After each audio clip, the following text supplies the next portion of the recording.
Oke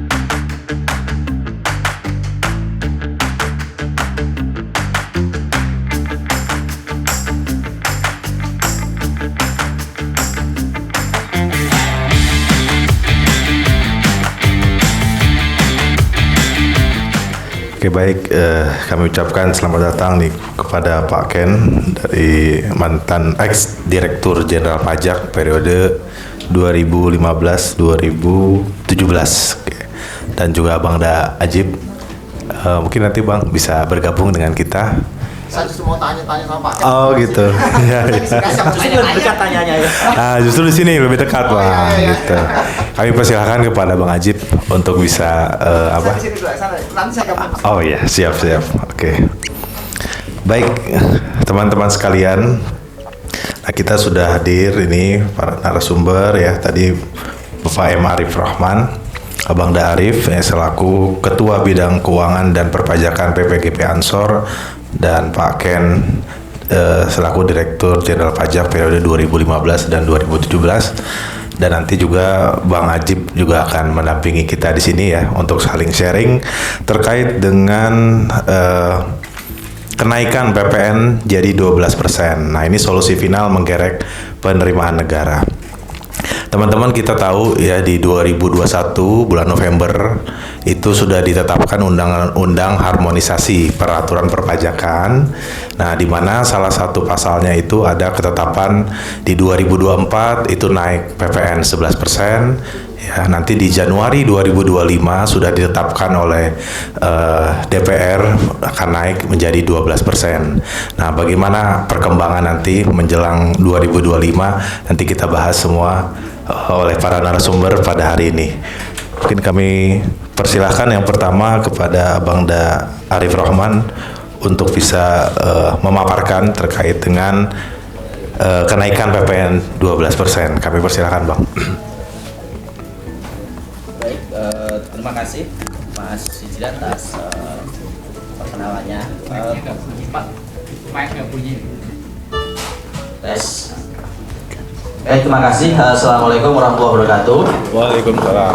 Selamat siang menjelang sore kepada kawan-kawan sekalian yang sudah hadir baik secara offline maupun online. Saya sebenarnya tadi diinfo oleh penyelenggara, oleh panitia bahwa dari DPR nanti sedang diusahakan untuk online katanya, karena mendadak tugas ke Belanda. Kemudian Ketumbes gimana Bang Wanda, mungkin bisa diinfokan, nanti digantikan oleh Mas Ajib ya, karena mendadak ada kegiatan. Jadi sebenarnya ini dengan satu panggung dengan Pak Ken, apalagi seorang diri ini, saya takut sebenarnya ini. Makanya tadi saya minta Mas Ajib untuk naik segera. Jadi beliau ini kan kalau namanya komandan nggak pernah ada bekas komandan Pak ya.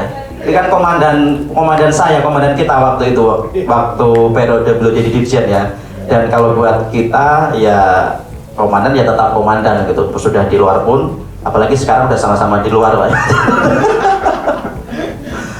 Baik, saya kira begini, kalau kita bicara tadi kan sudah disampaikan ya soal rencana kenaikan yang sudah tertuang di dalam Undang-Undang HPP yang di dalam redaksinya itu paling lambat di Januari 2025, artinya tinggal berapa bulan lagi ini, dan itu memang sudah diundangkan, bahasanya kan seperti itu. Nah, tapi sebenarnya seperti apa kalau kita lihat menjadi 12%. Nah, kalau kita bicara potensi penerimaan yang akan masuk, kalau kita lihat di dalam APBN 2023 itu kan PPN sekitar 700-an sekian triliun ya. Artinya ketika itu kondisinya sama semua, itu ada kenaikan sekitar ya 60 sampai 70 triliun. Itu hitung-hitungannya.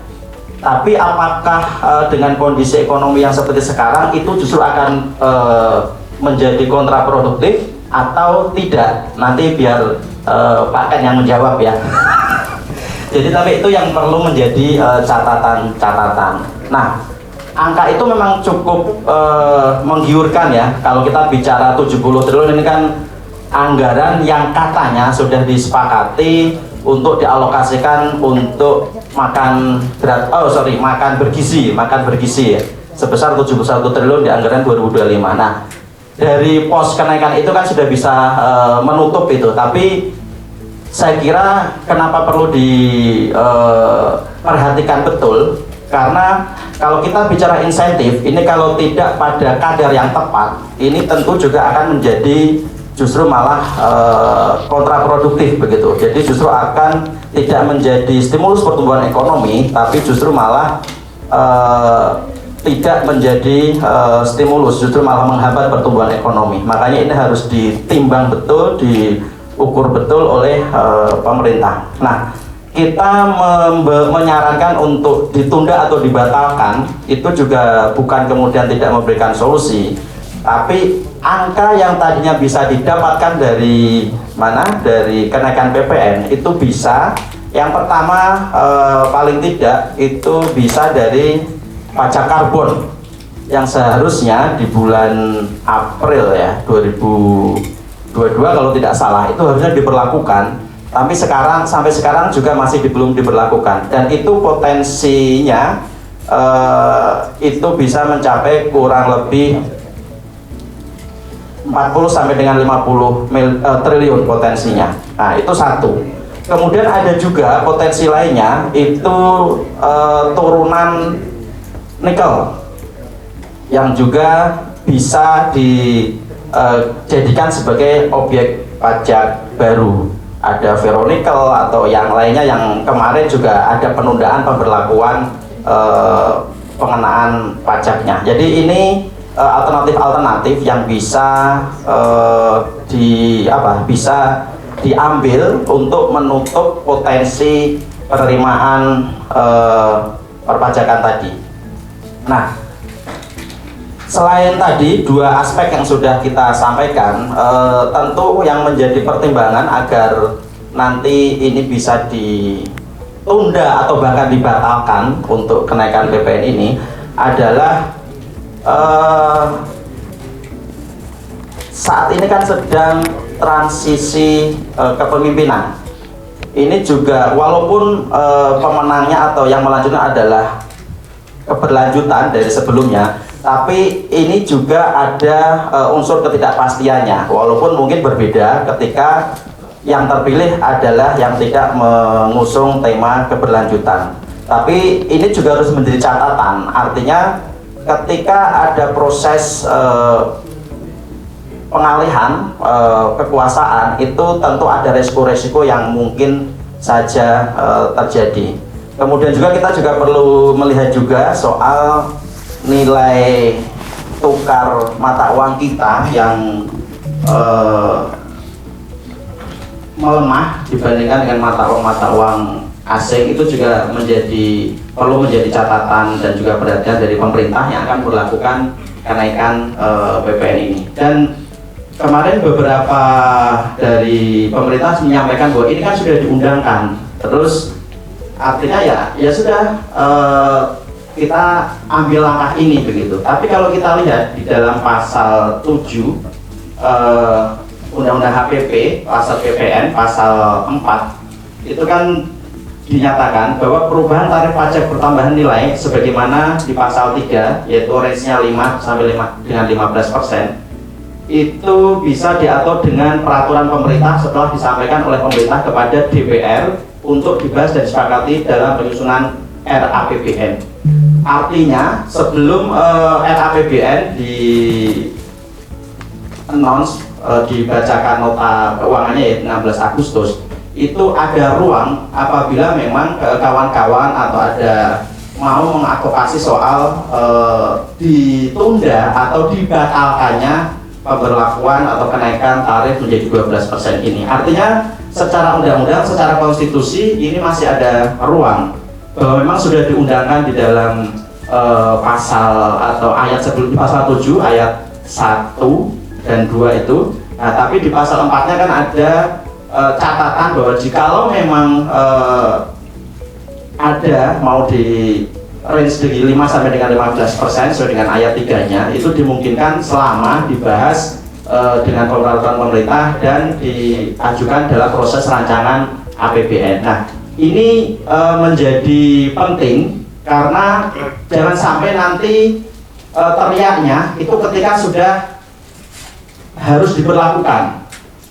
Kita bisa ambil contoh kemarin waktu pajak daerah ya, yang terutama yang pajak daerah yang khusus itu yang kemarin ada kenaikan, itu kan teriak semua itu. Tapi teriaknya setelah air sampai ke leher begitu. Nah, ini sekarang ini masih ada ruang sampai dengan Agustus paling tidak.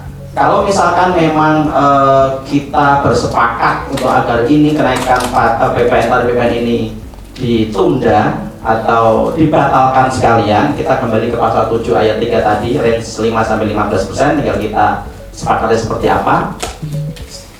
Itu bisa menggunakan mekanisme itu, dan ini waktunya. Kalau nanti sudah lewat Agustus, sudah apalagi sudah diketok diberlakukan Januari 2025, sudah bulan Januari, seharusnya secara undang-undang sudah menjadi tidak ada lagi ruang, kecuali misalkan mau di judicial review atau apapun lah cara-cara konstitusional yang lainnya.